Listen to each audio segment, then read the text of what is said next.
John, thank you very much for accepting. Thank you very much for mapping Inyaka Dam again for us with your new AMIs.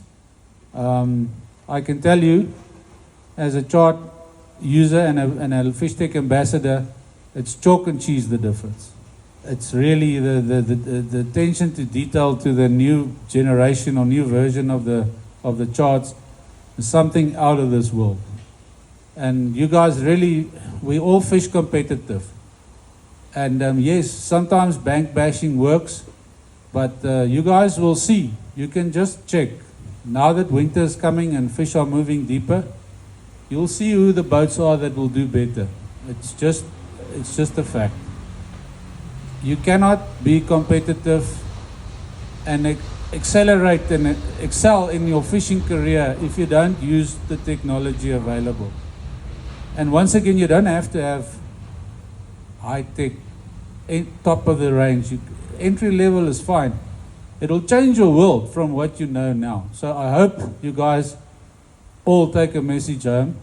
And John, thank you very much. And you're on the floor. Charles, thank you very much for that. Welcome, everybody. Can you hear me all right? Is the mic or is that right like that? If you can't hear, just shout. Yeah, unfortunately, it's in English.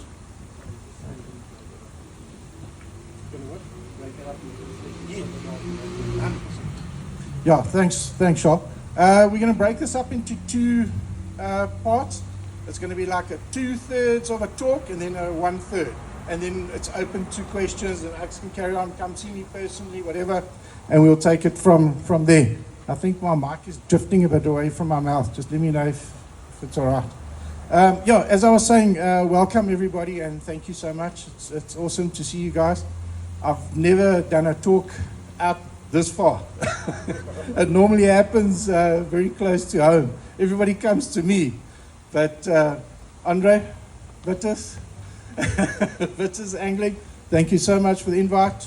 Charles Carey, thank you. I think it was a great move. I think it breaks a lot of barriers between the suppliers and the most important part, which is you guys. We all get caught up in our own businesses and our own lives and everything like that, and that becomes the most important thing. And very often we forget about you guys. So straight off the bat, I'm just going to apologize to all of you. I know I've let you all down on the odd occasion. I get too caught up with my world of autonomous mapping and what have you. But thank you for having me back and let's have a chat. Charles, you also said something else that was very important, you know, getting to know how to use your charts and all that type of thing. I just want to add to what you said, and that's the charts do take a little bit of work. It does take time to get used to the charts and see what the benefits of the charts are. So don't wait for tournament day to try and work it all out. Try and get as much time in front of your screen long before the tournament. That was planned for the end of my speech, by the way. Okay, that's not me. Was that me? I hope not. Cell phones, guys. That'd be funny if it was mine, eh? Right. Strange topic. You probably are thinking, what the rampant misnomers. Ek moet hom ook gegoogel het. And then I looked it up, and then that made a lot of sense. Verkeerde benaming. That's what it means. So I said to ChatGPT, give me an example. ChatGPT said, with anglers, there seems to be a misperception between a trawling motor and a trolling motor. On the top left is one of the biggest trawlers in the world. She's locked up at the moment because she was very naughty. That's her motor on the right-hand side. You put that on your 21-foot bass boat, you got a problem. This is a trolling motor down the bottom here. That's a trawling motor. That's not what my whole speech is about. This is the real topic. I think you guys have all heard the saying, you can find cover without a bass nearby, but you'll rarely find a bass without cover nearby. I know a lot of you are thinking, that's not quite the version I've heard. Switch the word cover with structure, and then a lot of you would have heard it. You can find structure without a bass nearby, but you'll rarely find a bass without cover nearby. And guys, this is where it's very, very important to understand the difference between structure and cover. Cover versus structure. Again, I had to Google it, just to be sure. Structure is the shape of, well, I didn't, ChatGPT did. Structure is the shape of the bottom, which is points, humps, ledges, river channels, flats.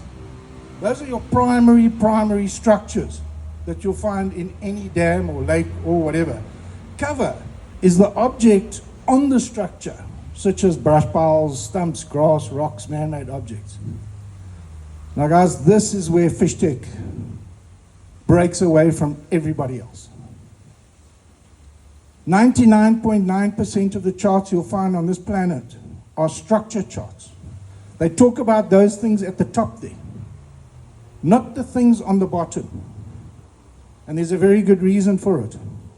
Because if you knew as much about cover as you know about structure, you're a very, very big problem for the oak sitting next to you on a boat at a tournament.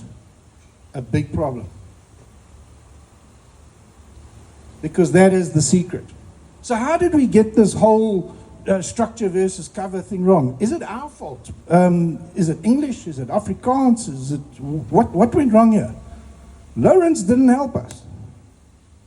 They called their very first high-frequency sonar structure scan. We had no chance of getting this right. No chance. All this that you see on these screenshots here, this is all cover, not structure. This lift here, where you see it coming up, we could write that off to structure. But everything else there is cover. That big rock that you see over there, that center shot down at the bottom, that could also start to look like structure because it's such big cover, but it's really, really big cover. Top right, that's just all cover. That has got nothing to do with structure whatsoever. So we've got to be careful what we call structure. When Lawrence, how's the audio, guys? Sorry, 100%. You sure? Okay. When Lawrence launched the Structure Scan 3D, they got it right. Because what it did was it actually showed the structure in 3D. But it was of such low resolution that you could barely see any cover. So there I agree with them. Structure Scan 3D was correctly named. But the previous one was not. Okay, so now we know what structure is versus, so structure fishing versus cover fishing. How do they look different? I've been fishing my whole life. Off the rocks for shad, before school, ski boats, bass fishing, you name it. I'll be honest, I haven't given carp too much time, but I have enjoyed a little bit of carp fishing, and I look forward to learning a little bit more. But guys, that is what structure fishing looks like. I did not create that. This was a long discussion I had with an AI, ChatGPT, and I said, right, now that we've identified exactly what structure is, can you give me an image of what structure fishing would look like without any cover?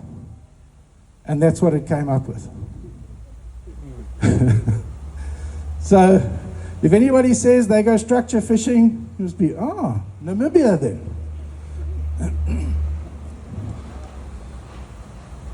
Thank you to Bassmaster for the image. I stole it. Old Skeet Reese, I don't know if you guys remember this edition. of the Bassmaster magazine. It was a good one. It was a really good one. And this is cover fishing. Did structure play a part in this conversation or this planning from Skeet Reese? 100%. He sat at home, he looked at his structure charts, his contour charts, because that's all they got over there, and their Google Earth. And he works out an area. And obviously he identified flats near a river channel, drop-off. I think from the article that I read, I don't know, somebody else wrote the article, but it was about Skeet Reese. And then they created this image here.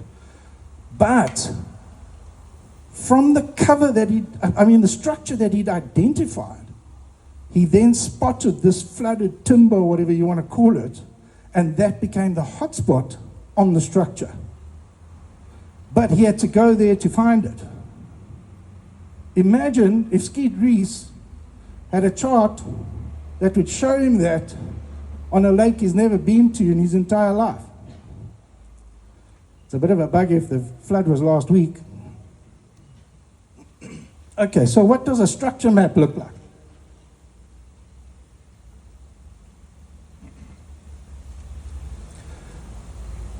Back to the Lawrence issue. They launched a Sidescan built-in mapping tool called Structure Map.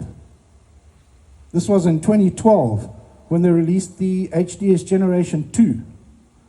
It was a fantastic unit. It was a massive jump from the Generation 1. Am I cutting you off? No. I am. No. I just realized it now. My apologies. Yes, I can answer that. Yes. Sorry. Thanks. Okay. That is not a structure map. Everything you see there is cover. All the hard stuff, the little bit of rock there, the little bit of lay down there on the side, I think it is. In fact, structure map is so bad. I've got to fix so much that was broken by this technology. I know that sounds weird, but people all around the world have heard about these amazing charts, and then they say, but we've used it, it's terrible. And they're right, it is terrible, for many, many reasons. That is not a structure map. That is a structure map. There's your channels, your creeks, your main river channel, your points. I can't believe it, I forgot my laser pointer. Yes, I paid $14 for it. On that far bottom right-hand corner, that's Andre's Point at Inanda Dam. If you ever go to Inanda Dam, you've got to fish Andre's Point. Even if you don't catch a single fish there. At least then, I'll say, thank you, Andre.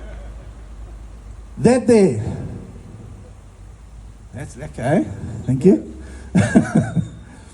That's Andre's Point. Now, to the average person, if structure was a book, it's the equivalent of your ABCs. It's like learning your alphabet. Ledges, points, drop-offs, humps, islands, A, B, C, D, E, F, G, whatever, okay? This is known as Grants Bay. It's a very, very intricate little bay. If I was in Qatar and my dad had some black gold and I wanted to teach people how to read their fish finders, I would replicate Grants Bay 100%. I wouldn't change a thing. It's got absolutely everything. It would have been nice if the main Umgeni River came a little bit closer, but that's the only thing I would have changed. But because of the multiple inputs, inlets, it's it's got a point, secondary point, it's just got everything. Back to this Andre's Point. The funny thing is, before the floods, everyone used to fish right here on that point. But what they didn't realize was the minute those fish felt pressure, they moved into that little bowl there. You see that little dip next to the point? How subtle is that? You can hardly even see it. It took me about 7 years to work that out. But that little bowl is where the fish used to come from the deep, off the point, and go and sit in the little bowl.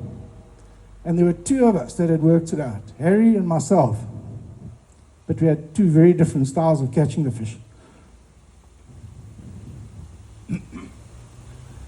Also, a structure map is shaded relief. A lot of guys will say, contours, structure map. Shaded relief, that's the secret. The problem with the shaded relief is that the shade is only coming from one direction. And that's a problem. That's a problem because you actually need to be able to control the shadow from 360 degrees to highlight certain shores and certain points. Otherwise, the light is just shining straight onto the point and there's no shade being created at all. So watch out for shaded relief. Lovely looking tool, but be aware of the shortcomings. Structure map, navionics. I had to wear my navionics jacket. But even their charts, it's still just a structure map. It's nothing more than a structure map. It's highlighting structure. There's nothing wrong with the navionics charts. They bought the data from me in 2021. Just the contour data, not the cover. Structure map, that's what my charts look like. You guys that have used my charts, we can do a custom shading on it. Looks nice, still the same story. Zoom in closer with your chart detail on high or medium, and you get your 1 foot increment details. And when you're really trying to break down little subtle, thank you, things like that, it plays a big part in reading your charts, excuse me. So what does a cover chart look like? The simplest and the easiest for us in South Africa is the old sediment chart. It's a cover chart. How can I say that? It's got contours on it. This is my Albert Falls version 2.0. We've taken the old sediment chart, the old Department of Water Affairs chart. We've put a color depth shading with a transparency on it and a high definition satellite around the shoreline, which just really makes it easy to read.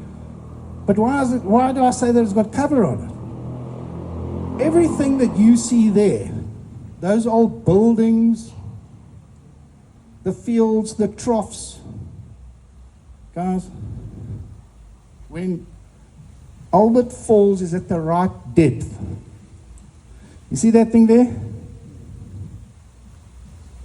It's a killer. It's an absolute killer. That makes some people cry. That's not even on any other chart, and that's cover. That is not structure. So sediment charts, a lot of you guys have got them, that has got cover on it. Satellite, that's a cover chart. This is that Grants Bay I was talking about at Inanda Dam. It started dropping 2016, what is that there? I can't see.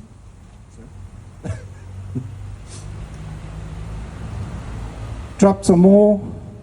Now we start seeing some interesting things over here. That is cover.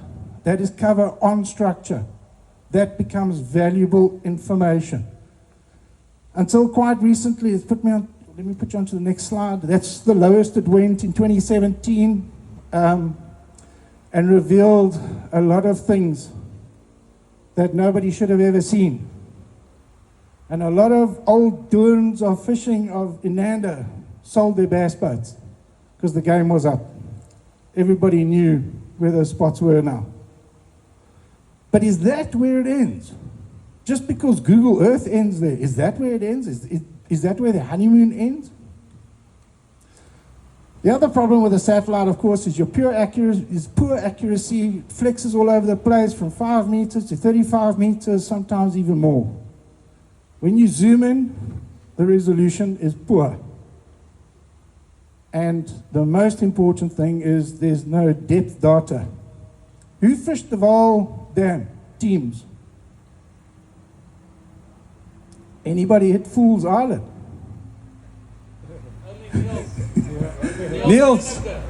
Neil smoked it with that even root, eh?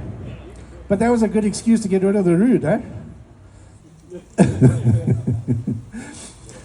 So how does ChatGPT, I know a lot of you guys see this now and go, oh, yeah, not this. AI is a very difficult thing for many of us.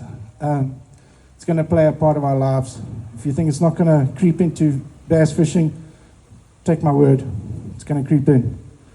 Some guy's going to pull in, he's going to learn the game within a matter of months, if he knows how to use all the tools with the help of AI, which is a problem. But anyway, I digress.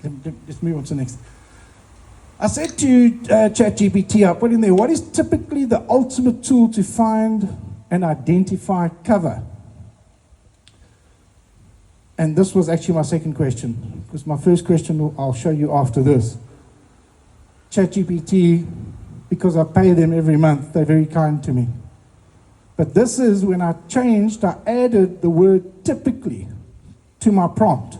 And we all know AI is all about prompts. That's the latest, that's the buzzword. Prompt this and prompt that. From a chart perspective, a satellite of when a lake was low level would be a great place to start. This is ChatGPT's reply, of course. Next would be a high-frequency sonar, such as Sidescan, but would require a lot of on-the-water idling around as it is limited in range. High-frequency live 360 sonar is like Sidescan, but can be used while moving very slowly or even stationary, which that's what 360 is. It's Sidescan spinning. Directly down-looking high-frequency sonar also works great, but will require you to drive directly over the cover, often spooking the fish you want to target. And that was the answer I wanted to show you guys first. This was my original question. What is the ultimate tool to find and identify cover? Your FishTec Sidescan mosaic charts you call Ultra HF are by far the #1 tool, but are mostly limited to South Africa and Romania for now. I will pay my subscription at the end of the month.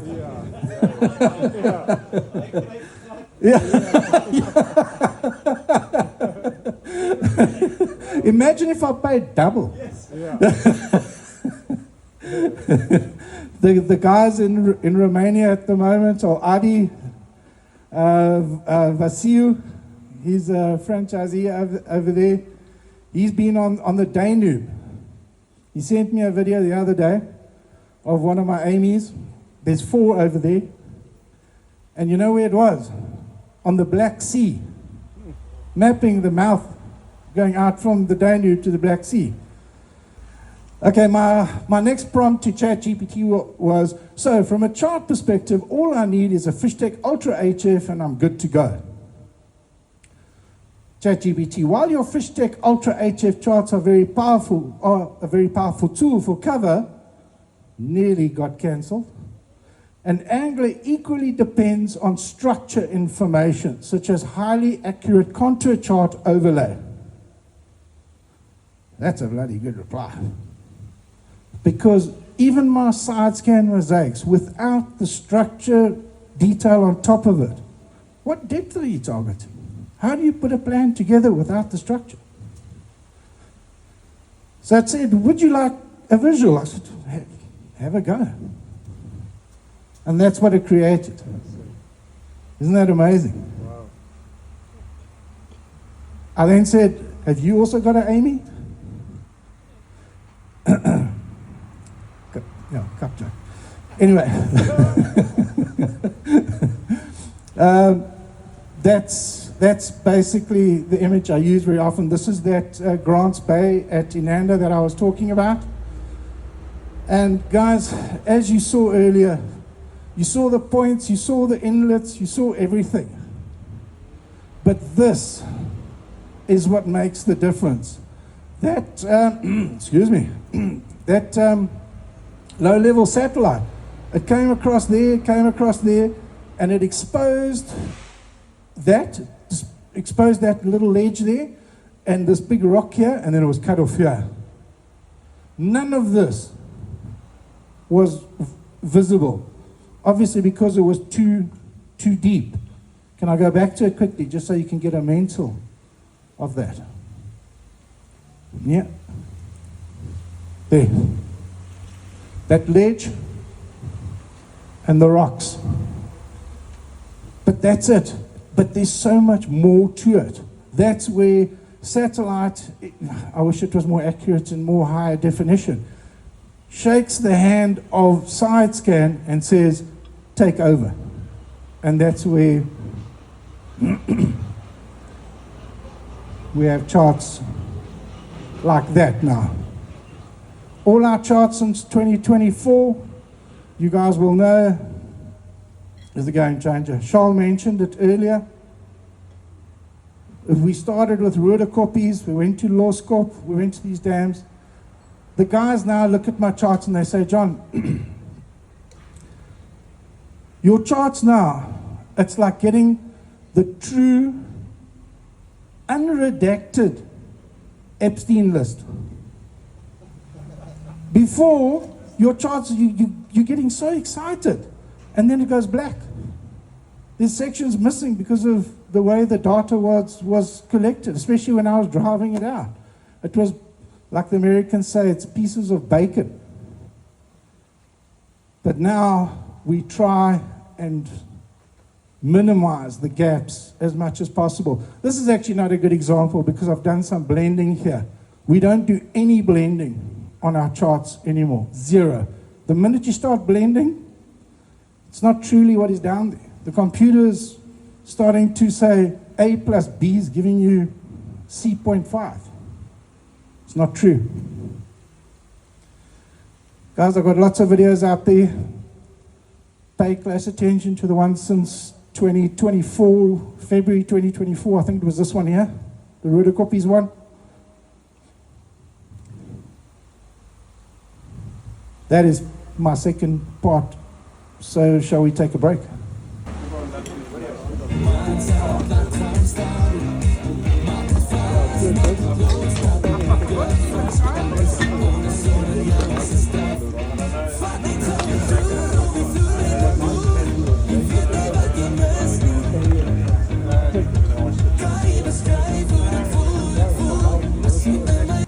Maar van die van julle wat wel honger is, help julle self asseblief. Thanks, John. Thank you, Sharp. Guys, I'm going to get straight into it because it sounds like there's going to be some questions and I'm in trouble. Locating fish with Sidescan. I've shown that top screen image to many people over the years. This here. And I've normally asked some people in the audience, I've said, right, who knows their Sidescan here? Is there, I'm going to do it the other way around. Is there anybody here that doesn't use Sidescan? Okay, don't put your hand up. Okay. So, I use my charts. Shame on you. Okay. I remember the one talk that I did. I said to the guy, I asked, and the one guy was very enthusiastic. He said, yeah, he knows it like the back of his hand. He knows what's going on. And I put this picture up here. You've got a hard bottom on the right of the boat. You've got a soft bottom on the left. You can see this representation of these 7 fish, spaced 10 feet apart, 5 feet from the surface, 5 foot down. Obviously an artificial example, just to simplify. And that's, if you spotted that and you drove over that with your Sidescan, that's exactly what you're going to see. You're going to see those 7 spots and then that over there. And when I showed that screen without this, the one chap said to me, "No, ek ken van. Ek weet wat gaan hier aan." I said, "Explain to me. Come and show me." He said, "John, that's a carp." Yeah. How do you know? He says, "Look how bright it is." I thought, I never thought of that. And this oak here, that's a bass. Looks up. Why? No, it's weak, man. Small. And this down here, no, these are also 2 carp. But that's a small carp and that's a bigger carp. But this is the biggest carp. I think he had a lot of brand I'll agree with you when he answered the next one. I said to him, meneer, maar wat gaan nou hier aan? John, dis 'n barbel that. He said, you can see it dark. You know the barbel are black. I said, yes. He says, they old chicken, I say, on every single time. I was like, yeah, I've learned something now. Anyway, the reality of it. We had a good evening. That there is a sonic shadow created by the primary echo. This is your primary echo here of the fish. That's the primary echo. 10 feet from the boat, 5 feet from the surface. Here's your transducer. That is where your echo lands, just short of 50 foot. Just short of 50 foot, there's your echo. Not too difficult to work out, but if it's tournament day, pressure's on, jet ski is giving you a little bit of nara on the Vaal River, it can get a little bit tricky, and that's a simple image. What about the next one? Now we take those same fish and we put them on the right-hand side where we got a harder bottom, and you ask the same oaks what's going on there. The oak, that same oak would have probably said, 1 carp, 1 barbel. Half a barbel. The crocodile nabbed it. You can see only half is left there. So, why does this happen? It's because that poor fish's primary echo is fighting with the bottom, with terra firma, to try and get its story back to you, but it can't because the ground below it is much stronger. So it actually hides it. If you were sitting at home in front of a screen and you could stop it and rewind it and look again, and you could probably go, that makes sense. But you can see the little green arrow. We're looking to the right. Let's come back this way. And now we've got a hard bottom on the left, hard bottom on the right. This is very much like a Rabi Dam, Rhodocoppies. It's an old riverbed. So it's hard left, hard right. Now we're back to 1 carp and 1 big barbel.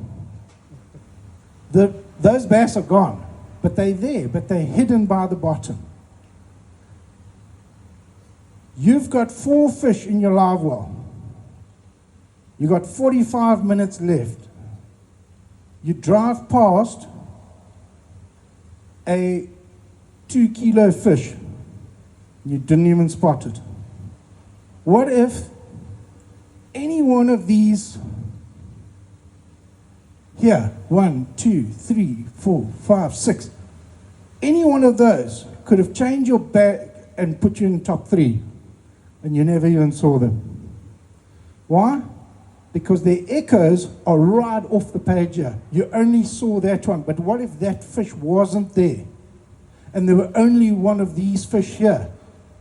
What would have made you stop? When you invest in electronics, in any form of electronics, if that unit can make you stop and cast just one more time to something, it's done its job. If you miss it, it's not the electronics' fault.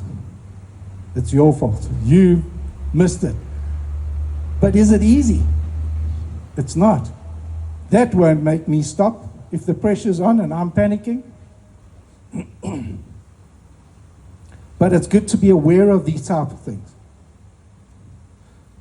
Okay, we've now moved those fish down to 10 feet down. Same thing, 10 feet from the boat, 20, 30, 40, 50, 60, 70, 10 foot down. Now, Pythagoras' theorem, am I right? Right angle triangle? Kicks in. Now things start getting tricky. That's it. And bring that jet ski now. We'll see who meets with a DD22. This is what happens now. Those exact same fish, same distance apart, 10 feet down, 3 bob. Satu, dua, tiga, and a carp. But why are we seeing those? Because of their sonic shadows. One at just below 30, another one here at around 45, and another one there at about 64. This one is off, those are off, those are off, those are not there. Also, not very difficult to work out once you understand a sonic shadow. So the minute you spot those shadows, if that makes you stop and start fan casting or whatever at those fish, your electronics has done its job. But how far from the boat, how deep, what was their depth, what was the exact location, a little bit tricky. It's actually at this depth where the youngsters in the States and all over the world are making the killer because of their identity. You know exactly the bearing and you know the distance, and that's what's causing all the drama, is the accuracy and how easy it is to interpret the bottom image compared to the top one. But let's make it even worse. Now now it gets very complex. Okay. Same sort of story, a lot more echoes, sonic shadows from the primary echoes. It's in a way it starts to get a little bit easier. But what happens if you had a soft bottom here? If this was a soft bottom, then you'd battle to see those. You will still see the primary echo better, but it would be difficult to see the actual shadow. So that's another issue. When the fish are right on the bottom, like that, it actually becomes a lot easier because the shadows, the sonic shadows, are so much closer to the primary target. And that a lot of guys can quite accurately target those fish because they're right on the deck. But it's when they are suspended that things get really, really tricky. Or what about if you're scanning past a bank? In this case here, your forward-facing sonar is pointing to the left, so you've obviously got an inclined bank to your left going up to the shore, and you see carp, bobble, carp, bass,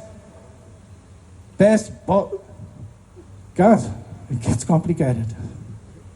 To try and work that lot out when you're under pressure, even if it's just a Sunday fish and you know the next day's work and you just want to break and you just want to go and have fun, to tax your brain like that, that is not fun. Right, my final slide. Now that we know everything about location of fish on Sidescan,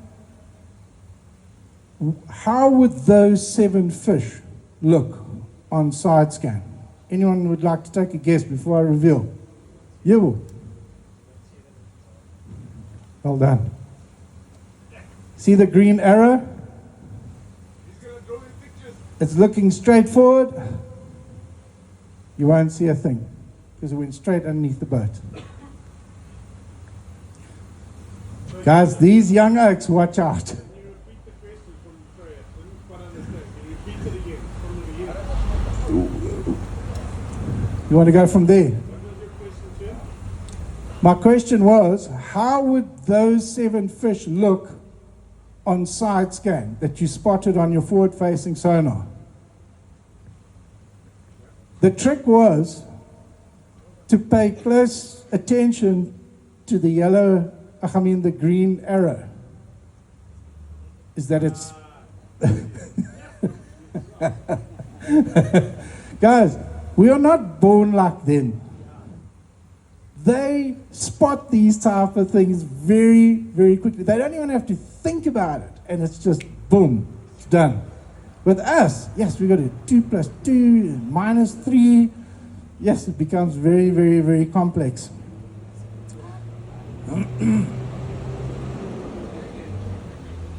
Guys, that's my presentation. Before I ask any questions, I'd like to, can I turn this off?